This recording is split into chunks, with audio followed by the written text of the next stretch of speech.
你知唔知嗨年有一樣嘢，大家係有個私生活係好重口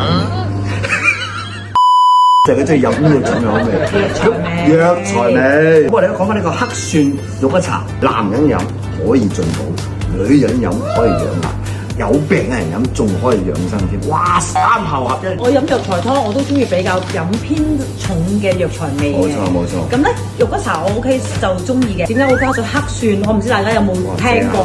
有抗癌啦、消炎嘅作用啦。咁肉骨茶加黑蒜呢個口味即將而家試俾大家睇。呢個咧就偏向會濃味啲嘅。咁如果大家中意濃味啲嘅話咧，咁呢個就啱晒啦。而家介紹下肉骨茶裏邊嘅成分先啦。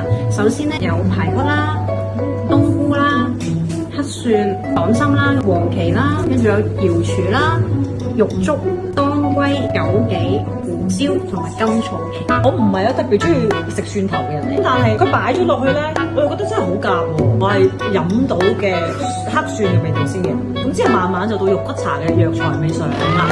咁其實我哋已經實證過啦，孕婦冇問題嘅。咁咧糖尿病個嘢都係唔會升糖嘅，唔使擔心啦，放心飲用，誠意真心推介。